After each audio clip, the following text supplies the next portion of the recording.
have any basis. So everything becomes political. Professor, I'll hand the session over to our president, Siddharam. Okay. Siddharam, please take over. Yeah, thank you. I think I will start sharing the screen a little bit. Sure.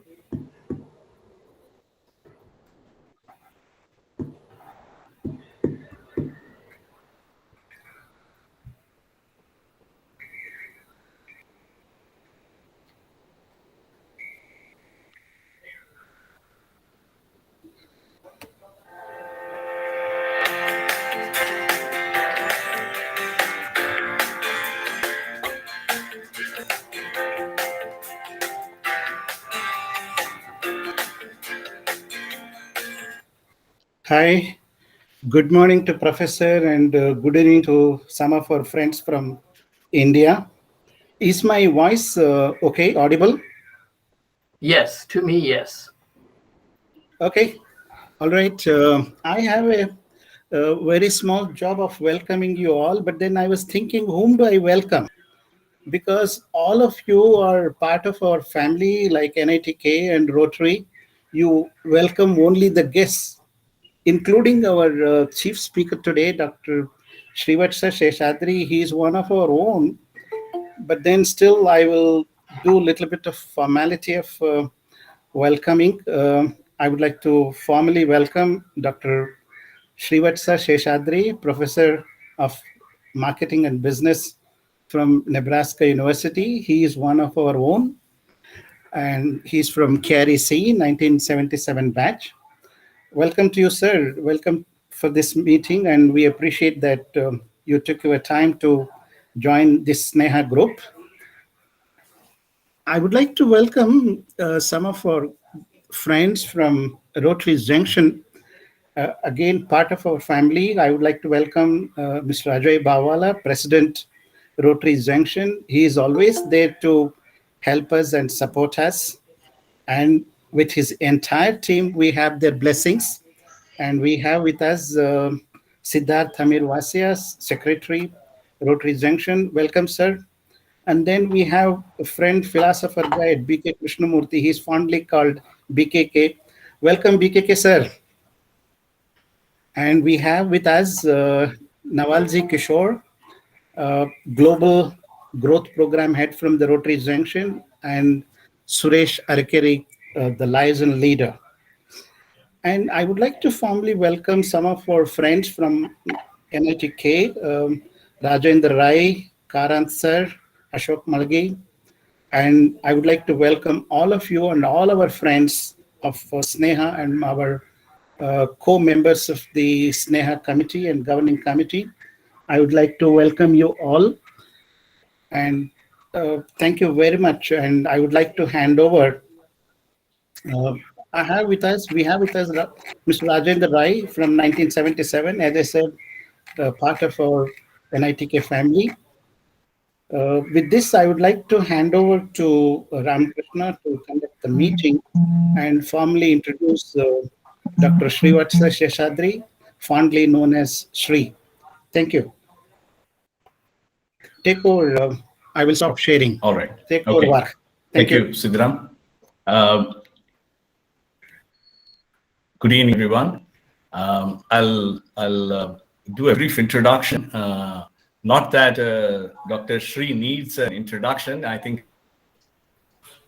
he's extremely well known, but I think it's in the like a formal process of introduction. Dr. Srivatsa passed out from NITK, KREC then in 1977, and he did his PhD from the University of Arkansas, and he's currently the professor in the marketing and the business area, and with the wealth of experience and his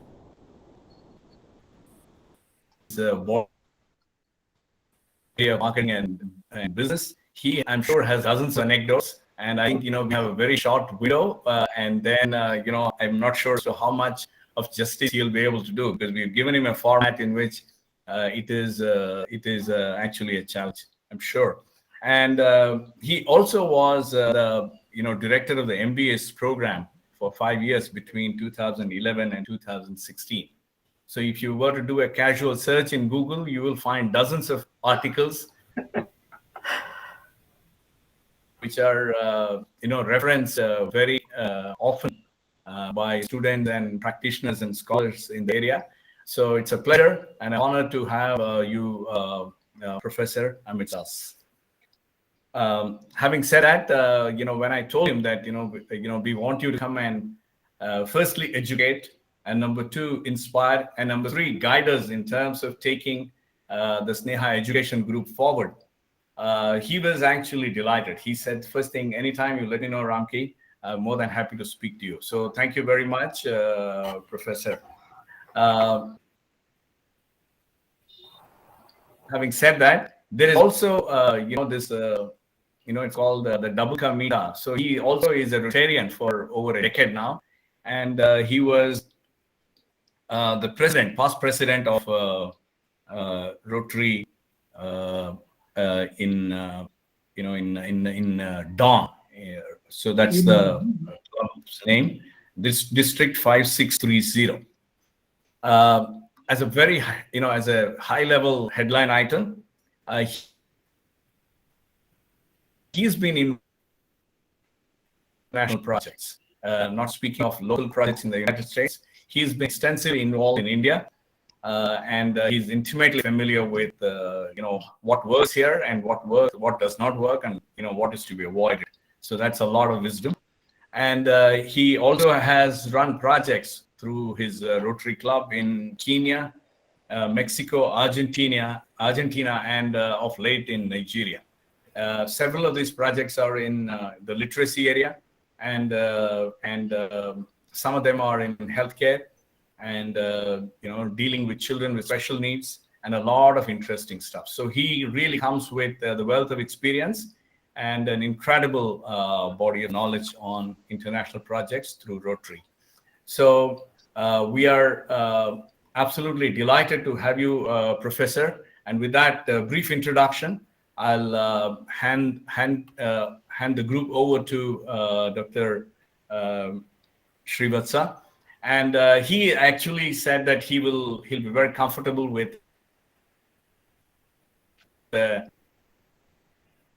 presentation. So he's just going to speak for maybe 20 odd minutes. And after that, we can engage with him on question and answers. So over to Dr. Sri.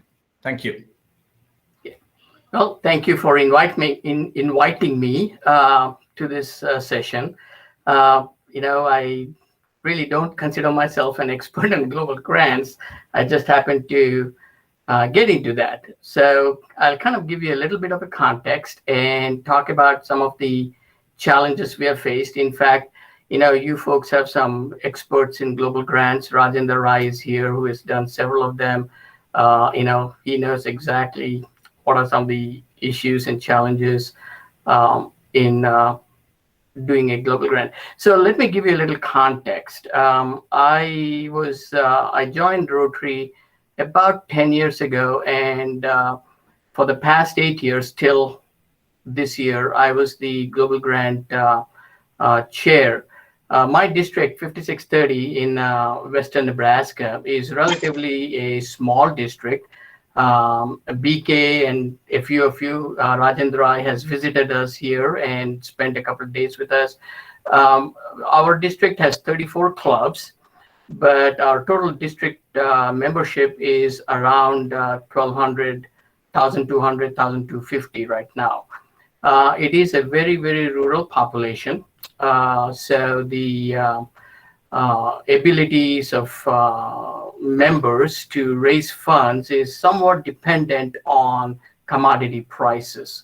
So I would probably venture to say that 70 to 80% of our economy in the state of Nebraska, especially western Nebraska, is dependent on agricultural prices, corn and soybean being probably on the top. And then,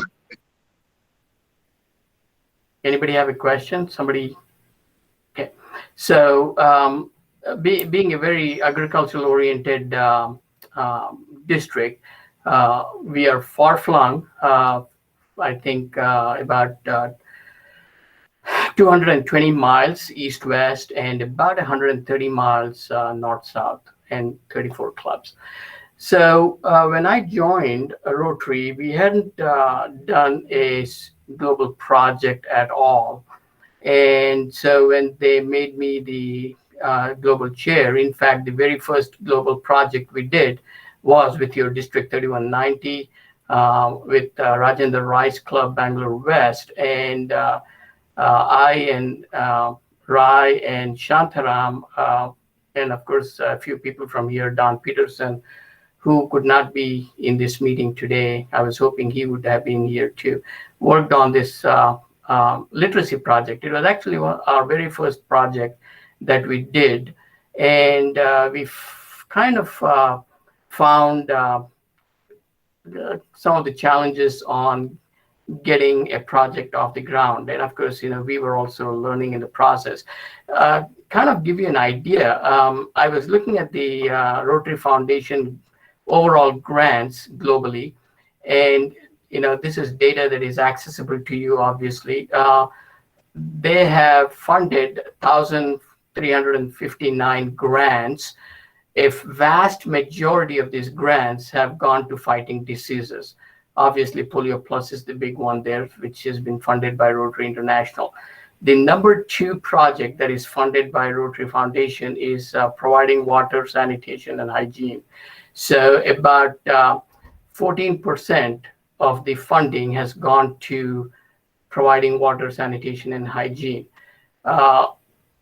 Literacy, supporting education, gets about 7% of the total funding, 7 to 8% of the total funding. So it's kind of at the bottom of their list in terms of how much funding is provided for literacy.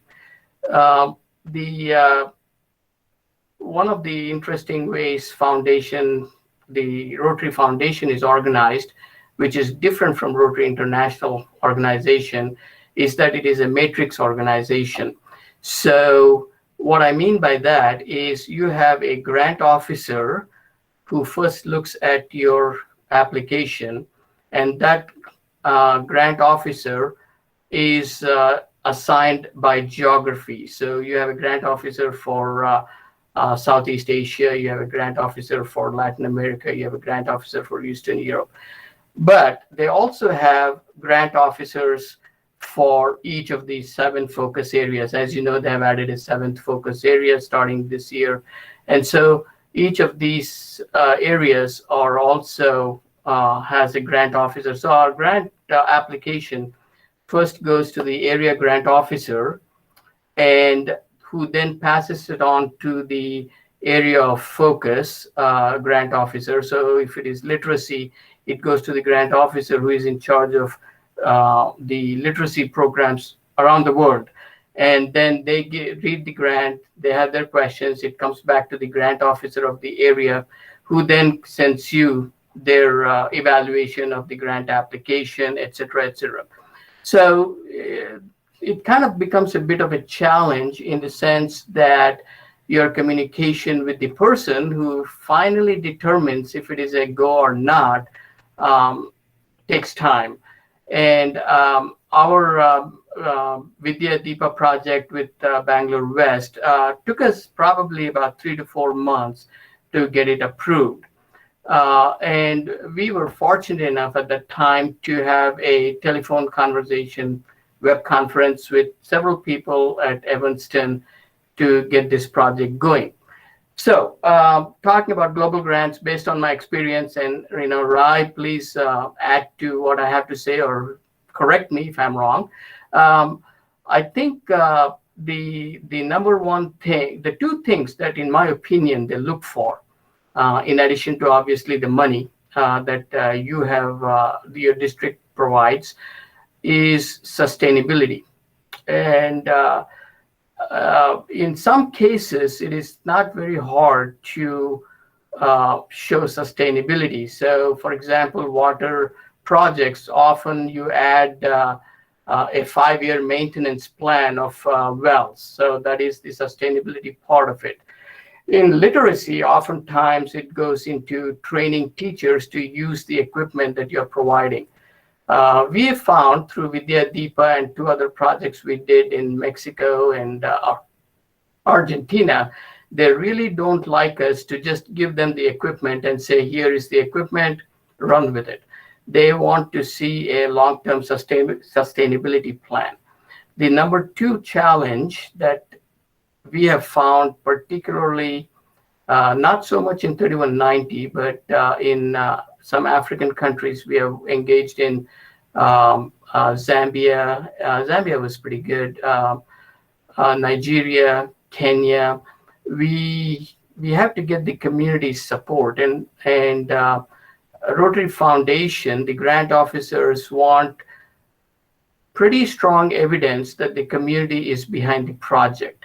So if we don't find community support, and they're not talking about beneficiaries supporting, so to show that the beneficiaries are supporting of the project is good, but I think they're looking at a little broader viewpoint and saying, how is the community supporting this project, and how is the community benefiting from this project? So in my opinion, after being supportive of so many different grants around the world for my district, those are the 2 things we struggle the most with, trying to get people from the community support and show evidence of that support, and then showing how we are going to sustain the project. And when it comes to, we did a huge project in Kenya, and it was as you probably know, infant mortality was pretty high, still pretty high in Kenya and several African countries, and the hospitals are dilapidated. They look terrible. Oftentimes, mothers and the child are sharing, 2 or 3 of them are sharing the same bed. The waiting time is so long. So there was a need, and we got the community support and we got the doctor support. And in order to show sustainability, we added a VTT plan. So we had 7 doctors and nurses from Nebraska and from US actually. We had a couple from Baltimore. We got the John Hopkins Hospital also partnered with us, and we sent 7 of the doctors and nurses and gave them training for about 10 days. And we had 5 of them from Kenya, Kakamega, come here to Baltimore and get some training in order to learn about the techniques of improving sustainability, how to ensure mothers survive, how to ensure infants survive. So we added the 2 VTT travel plans to our $132,000 project, I think. So I think those are the 2 things that your Sneha group is going to find the greatest challenge when you apply and work on a global grant, is to ensure how to show evidence that of sustainability or a plan for sustainability and evidence of community support for the project that you conduct. I know Bangalore South, and I probably think many of your other clubs do the same thing. Every year they buy notebooks and distribute it to students in several schools in and around 3190. That project would never get through the foundation for a global grant, because it is just giving something and there is no evidence of long-term sustainability or community support and all that. So, and also the project is not big enough. It has to be a budget of $30,000 at least. So that is kind of my really brief view of global grants. And I'm going to let you folks ask questions and see if I can answer them for you. So is that okay, Ramki? Yes. Yeah. Okay. So that should be fine. Mr. Rajendra Rai said that he has a call at 8:30, and then he will drop off in a few minutes. Maybe we will just let the two classmates do a little bit of socializing in front of all of us. Sir Rajendra Rai, do you have some questions which provide some guidance and some advice, and also we can seek some clarity from Professor Srivatsa?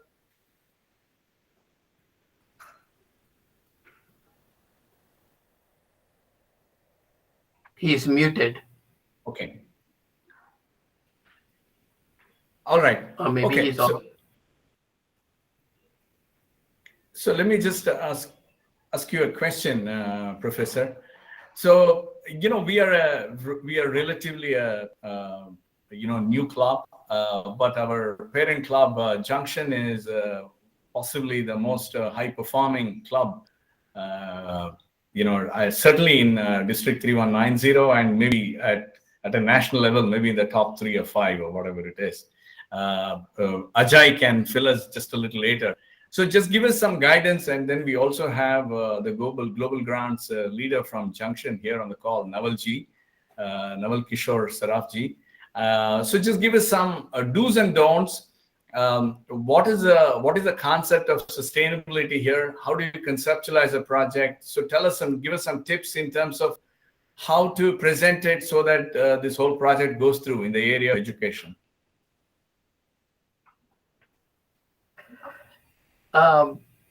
We had that issue with giving the solar lamps for the schools in 3190 that we worked with Bangalore West, Rai and Shantaram. I think Shantaram should take 98% of the credit, in my opinion. He really worked hard on that project. And the way we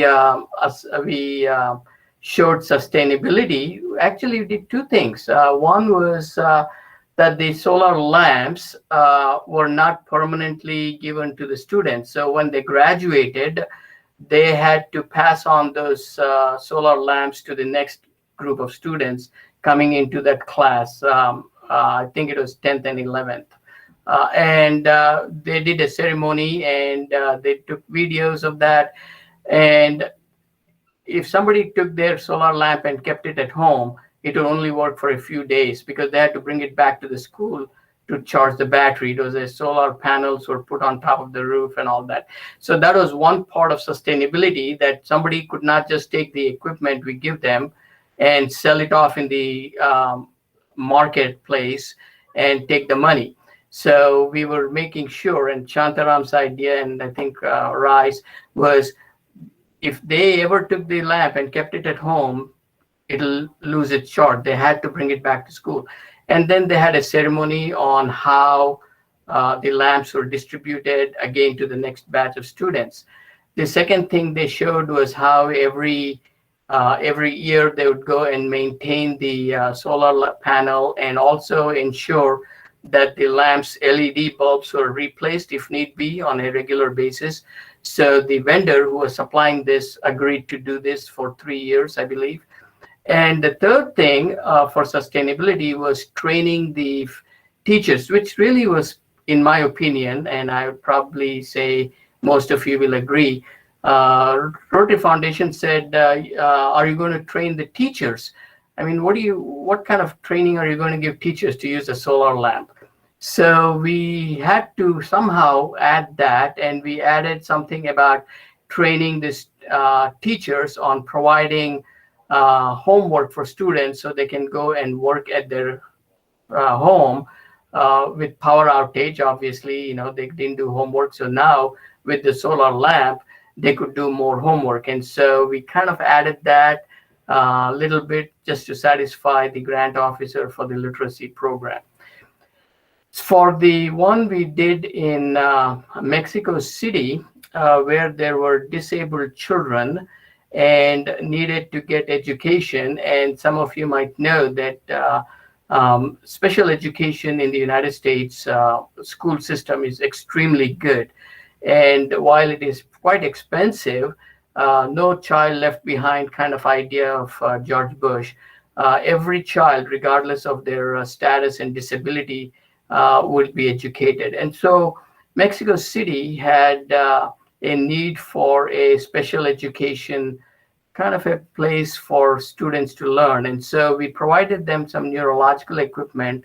And some of you, Rajendra Rai and BK, have met Dale Scholes from Hastings, about 40 miles from where I live here. And they provided the equipment, and they also, for sustainability, taught the teachers there how to teach kids with disability. We are not talking about handicap, physical handicap. We are talking about those who are slow learners for a variety of neurological issues. And so we provided training. Again, we did some over the web, some online training, and we sent a couple of people there to do the training. So Mexico being close by, we have another partner with a group in Tennessee who are going to Mexico, I want to say almost every month. And they do a lot of projects outside of Rotary. And so we used their partnership to continue to provide some kind of a training to teachers in Mexico City. So in a way, it is a literacy project, but we couched it under saving children. And so it went into a health focus area. One of the things we found, we wanted to put that both under literacy and healthcare, and we found that it is almost impossible to get a global grant through foundation if you have more than one focus. So we learned the hard way that we really have to just put everything under one focus, and if we are interested in literacy, we need to bring it through the back door or something like that. In providing water, we are working on a project now in Kenya to provide water to a community. And again, sustainability, back to sustainability. How do we ensure that? So we are having the local vendor who is providing the pipes and pumps, and a contractor who will do the trenching to do an inspection once a year. They wanted it particularly after the rainy season. So the guys are going to go and inspect the pipeline. It's still in the draft stage. We haven't submitted the project yet. And we are having the vendor provide us a 3-year maintenance plan for all the pumps that they will be providing. There will be a water tower that will be maintained by the local community. So we are showing that the local community is having a skin in the game, that they are interested in this project, and they are contributing something to this project. And the contribution, not necessarily tangible, not in terms of dollars and cents, but rather in terms of their effort, in terms of the non-tangible assets that they're bringing to the project. So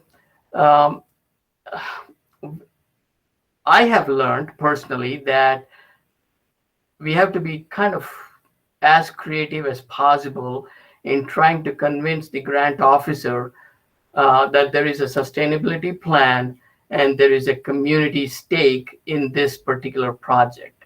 And in Kenya, Kakamega project, we actually brought the government into play. The county government not only gave their doctors time and effort, but they also put some money into the project. So they said that we will put the money into maintaining the hospital, and we did not provide them the equipment till the building was up to par. So they redid the building, they painted the rooms and all that stuff.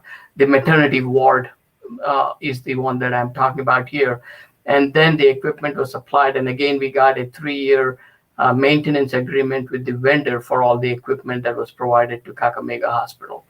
So, we kind of followed the Vidya Deepa model in a way, because that is what Shantaram worked with them and got the vendor to sign off on a 3-year maintenance plan. So we showed that as one of the sustainability issues that we addressed. Professor, just a follow-up question. So when you say sustainability, it can mean two things. One, there is some kind of a financial,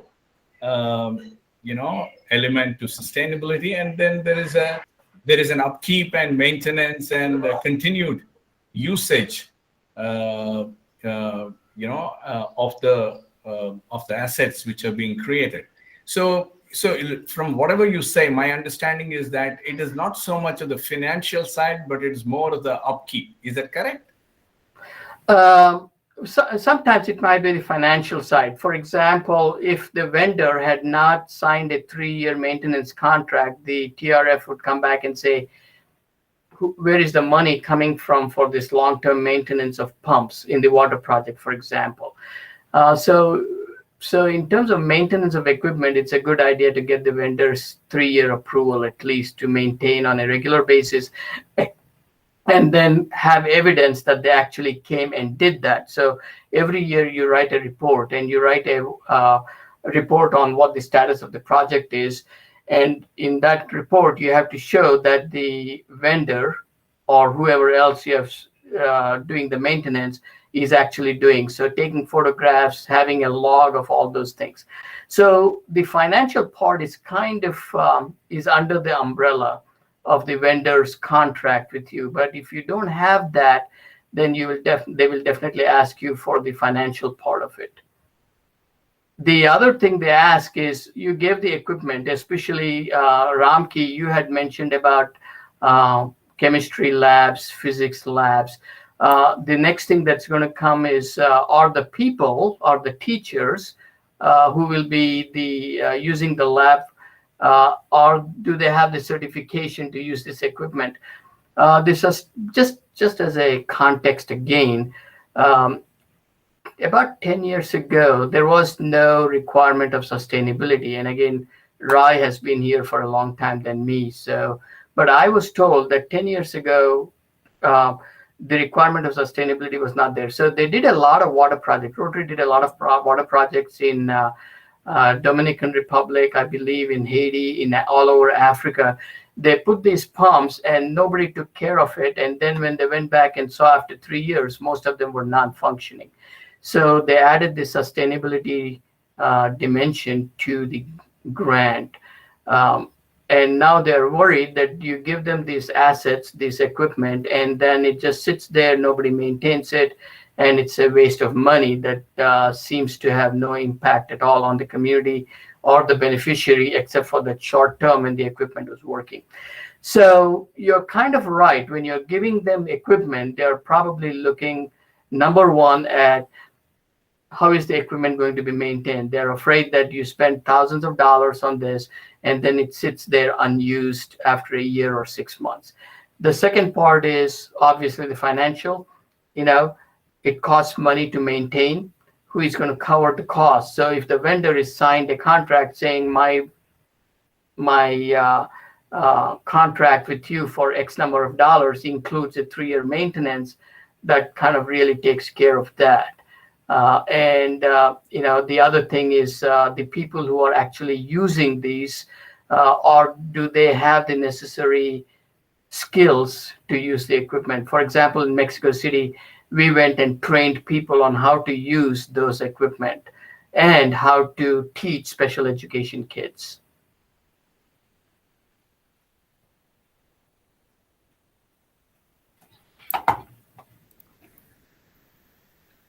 Does that answer your question, Ramki? Yes, it does. Thank you. Thank you, Professor. Can I ask please? Yeah, the floor is now open. We can take questions. You may kindly raise your hand and use one of the buttons on the right-hand side. Siddharam, please go ahead. Professor, good morning to you, and thank you for your time, taking time off to speak to us. As Vark mentioned, we are actually taking a baby steps. As a follow-up question to what Vark was asking, it's not like starting the program in hasty and leaving in hasty.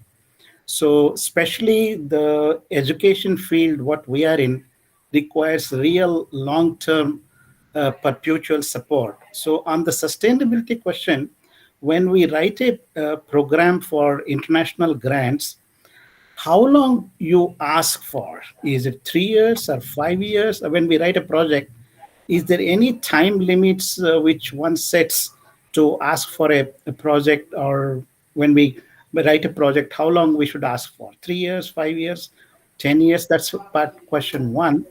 And just a small added question, when we write a project, is there anything like minimum value or maximum value? For example, I write a project for $50,000, or is it acceptable, or there should be a minimum project value which one talks about? So what's the minimum or maximum value, or how long the sustainability should be? These are the two questions I have, Professor. Okay. Question on sustainability and how long it should be sustainable. We have closed most of our grants in 3 years. Okay. We have only talked about sustainability for 3 years. I was under the impression originally, long ago, that we had to show sustainability for 5 years.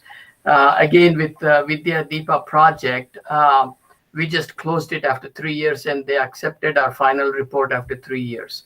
So while nothing is in black and white written, my experience has been that a 3-year sustainability is probably acceptable. I think in Kakamega project for the medical, we did a 3-year sustainability plan. For the Mexico City special education, we did a 3-year plan. For the water project in Mexico City, special education Argentina, water project in Mexico City, we did a 3-year sustainability. So we have never got a pushback on, hey, 3 years is not enough, you got to do more. So I'm going to say that the unwritten rule is 3 years is good enough. And this is my guesswork. In Rotary, we all replace leadership every year. There's a high turnover in the leadership. And generally, you have your president, your president-elect, and your president-elect nominee, who all have to sign on the global grant that you sign off on. Same thing with your district governor-elect, and district governor nominee. Same thing with DRFC. So asking for a 5-year sustainability by people who have yet to come into the leadership position is asking too much. So that is my guess, my logic, that you really shouldn't be asking for 5 years when we don't even know who the leadership is in the club, in the district, and in the recipient community. We don't know what happens. There are elections in municipalities, counties, etc. So my guess is that's why Foundation is happy with the 3-year sustainability. Your second question, minimum project should be 30,000 of value, 30,000 US dollars. Anything less than that will not fit into a global grant. You need an international partner if you're going to do it in 3190. Obviously, you need any international partner outside India, and the contribution of the international partner kind of depends on the project. I think for some projects, I think with India, it is kind of a bit unique because you have this requirement of what do you call social contribution by companies, CSR. CSR, and so you get that money, and oftentimes like Bangalore South that we have partnered with, or we have partnered with Lakeside Bangalore. They really didn't need a whole lot of money from us.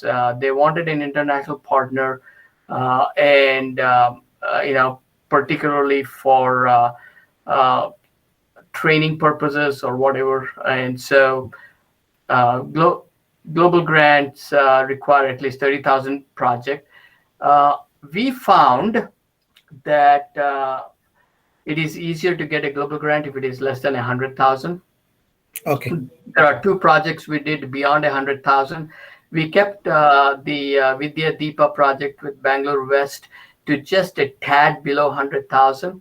Originally, it was more than 100, because if it is 100,000 or more, it has to go to the trustees who have to then sign off on the global grant, which means more questions, more time. So the Kakamega project of 132,000, something like that, went to the trustees. What we did there, actually, I think now, is we broke up that into medical and VTT and broke it up into two separate projects. So it didn't go to the trustees. The water project that we are working on is over $100,000. And so we are still trying to be creative to see if we can make it into two separate projects that can be below 100,000. So, yeah, that's nicely answered. Thank you, Professor. you bet. We got the answers. Thank you. Yeah, I think Navalji has a question. Yeah. Shekhar is there? Navalji, please go ahead, Navalji. Good evening. This is NITK Sneha from Rotary Junction. I am the Global Grant Chairman of our club. See, the one issue I have faced when I have filed one global grant for the literacy project, I am sure that I was fairly successful in establishing the sustainability and community support. But the problem I faced was the holistic approach. Actually, we wanted to give 100 e-learning kits to 100 government schools. The major objection I received from TRF was that we are not interested in taking up only one aspect. You have to take care of all the problems that particular school is facing. So this was a new dimension, and actually we were taking care of all the aspects, but through our own funding, we only wanted to give e-learning kits to global grants, but that was not accepted by them. Yeah, I can see why, because if you are taking care of all the rest from another pot of money, Yeah. and you're only looking at the global grant for the e-learning kits, I can see why TRF had a pushback, because when in your mind, you do have sustainability. In your mind, you do have community support, because you are covering all of those other aspects. But when you write the report for the Rotary TRF, every year that you write a report, you may or may not address the sustainability, and you might address it, but you can't be forced by TRF to do that. And so TRF wants you to bring that into your report. So if there's any way you can, if you have covered all of it, I can't imagine why you don't want to put it in the entire global report and say, this is how we are doing the sustainability, for which we are getting money from this particular source. You don't have to worry about it, but I guarantee you that when you're funding the e-learning kits, we are taking care of sustainability through funding from some other source. So go ahead. I think I have covered all the aspects of sustainability. We had sent them a written agreement with the two different vendors. In a 5-year maintenance contract, we have a 5-year training contract with another agencies who were signed to train the teachers. Even some schools, some teachers changes, they were bound to train the new set of teachers also. And they have not raised a single point on the sustainability aspect. Their only query was, why you are only giving the e-learning kit to that school? That school may have different several other requirements also. So you take care of that also. I replied that we are taking care of those requirements also, but through a different project. But they were so convinced. Yeah, and I can see why. The best way, I'm not a global grant officer, so don't take my word as the final answer. But what we have done every time, I can give you on an average, you get 3 pushbacks. Okay. I have had no grant that has gone through the first round. So we get a pushback when we answer a couple questions, then we get another pushback. The analogy I can think of as a professor is when my student writing his thesis gives me his first draft, I give some comments, then they give me a second draft, I give more comments, and it just goes through the cycle of 3 times. So on an average, my experience has been at least 2. Almost every global grant we wrote has had three times come back. And the other thing I have noticed is every global grant we have worked on, we have had to make a phone call to the grant officer and ask them, what exactly do you mean by this question?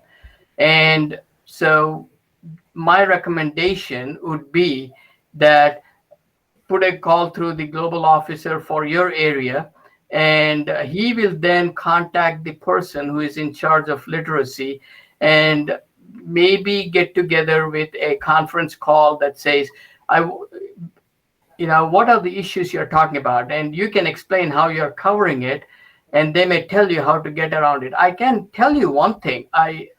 With all this experience, my original first 2 years, I thought TRF just doesn't want to give money. And over the years, I've found that that is not the case. They are more than willing to give the money. They're not there not to give money, but their comments, when you call them and talk to them, are 9 times out of 10 or more very, very constructive. They actually give you ideas of how to construct your global grant application in a way that meets and addresses their question. You can talk to, obviously, Rai has done this. He has been with our conferences on literacy projects.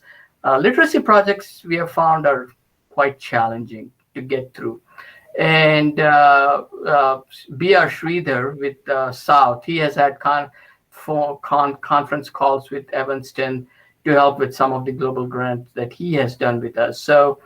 So my suggestion to you, since I don't really have an answer, is to make a call and say, hey, tell us how can we address your questions, and they will give you some constructive ways to address it. I am impressed with people in Evanston. They are very helpful. Thank you. Thank you, Professor. So that's helpful. Let's have some more questions for Professor. Thank you, Navalji. We will come back to you. We will seek your support and guidance. No problem, sir. Anytime. Yeah. Thank you.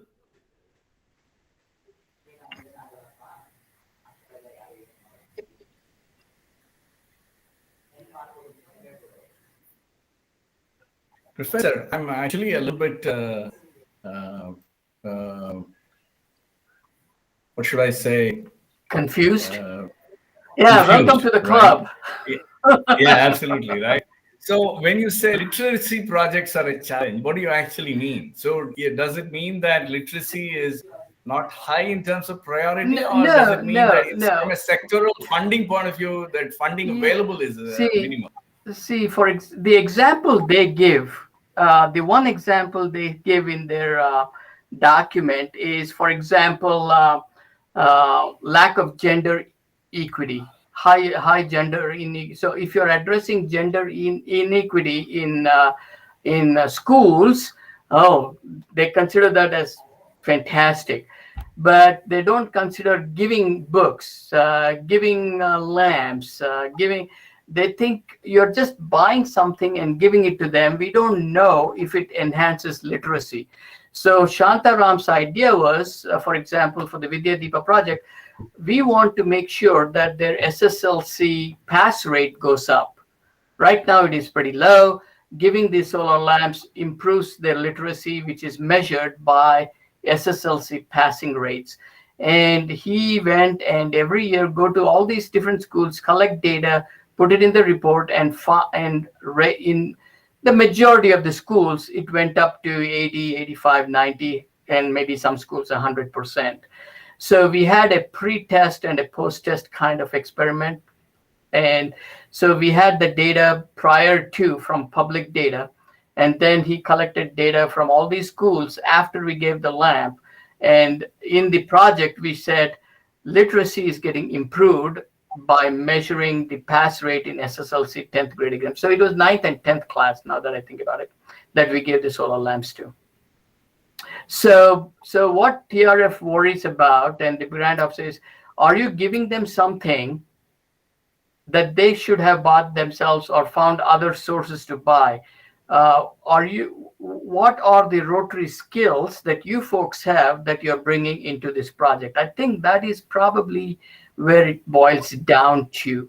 How is the Rotary community getting engaged in this? What is your contribution other than dollars? And for example, if you want to talk about literacy, and I have never seen a project like this, so I'm just being creative here. Teaching students, doing leadership workshops in schools. Now, all the Rotarians, that's what you folks are good at. You're good at leadership. You manage your clubs. You take on initiatives. You take on projects. So maybe, couching other things under this leadership umbrella and teaching young kids, because unlike in the United States, there are not many clubs for students to learn leadership, such as an Interact club. And so maybe couching something like that. I don't know. I'm just brainstorming here. But that is what TRF is worried. You give them laptops and you go away. You give them lamps, you're going away. How are you making sure that it actually results in an outcome that shows literacy has improved? Does that make sense? Correct. I think that is the core problem that TRF has with literacy projects. Yes.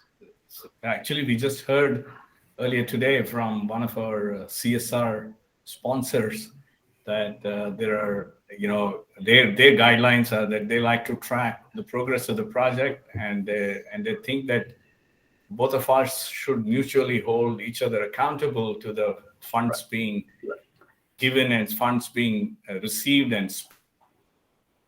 Right.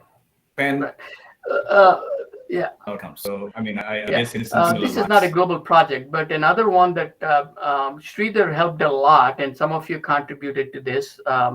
Sridhar kind of probably knocked on your doors for money, gave us from 3190 $6,000 for a hot meals project that my club is doing for disaster areas. So every time a tornado goes through, there's a storm go through, we take this huge on-the-road semi that has food, and we actually cook food and give it to first-line volunteers.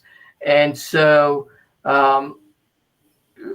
the project there, for example, the monitoring is how many meals did you give. So if we had a TRF global project, in fact, we applied for a global project. That's a good example. We applied for a global project for the hot meals project to provide food to volunteers, firefighters, nurses, doctors in disaster areas, floods, hurricane damage, tornado. As I've told some of you, I live in a tornado area. And so the global grant got rejected outright. We talked about sustainability. We said we have funds to pay for this. We have all these nonprofits and other companies that are providing money to buy the food. What we need is money to buy this huge semi, which is about $100,000. And we were looking for $60,000 from TRF. And we had other clubs contribute. And we had Sridhar's club as our international partner, Bangalore South. And TRF said, no, not a chance. We said we will monitor by showing you how many meals we are providing in different disaster areas in the Midwest. And they said that's not good enough. So I'm trying to say that you could show monitoring of the project's progress by saying We provided 100 kits in the first quarter of this year. We provided 200 kits in the second quarter of this year. Doesn't count for TRF. And so that global grant got rejected outright. We talked to Evanston, and they said there is absolutely no way we are going to fund this. There is no way to save this project. You got to go find local money for this, which is what we did. Great. Thank you, Professor. So if you can show literacy outcome, I think you have a better chance of being accepted. We'll certainly circle back to you, Professor, at some point in time later this year. Okay. Sure. Thank you. Any other questions?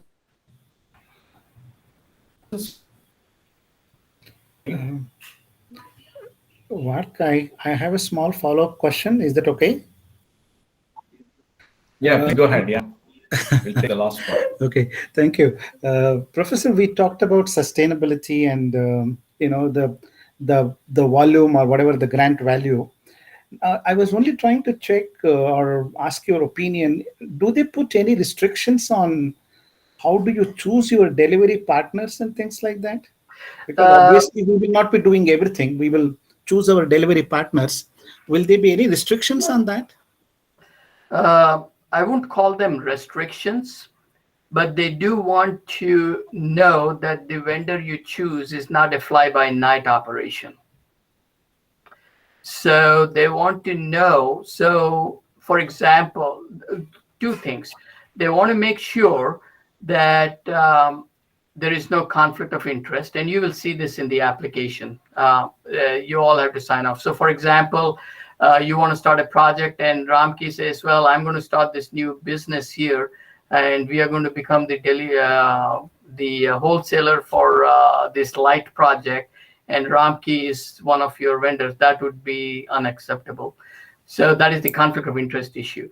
But the other one is they want to make sure that this vendor you choose has some reputation. They don't put restriction, but they want to know that the vendor has been in business for enough times. And the way we did that, actually Shantaram did that for the big project, was he had these vendors and their reference list and how long he has been in this business and his skills. Can he actually set up the solar panel on top? And so so I would say there's a wee bit of monitoring on your vendor capabilities, but I won't say there are restrictions on that other than conflict of interest. Okay, thank you. Thanks, Professor.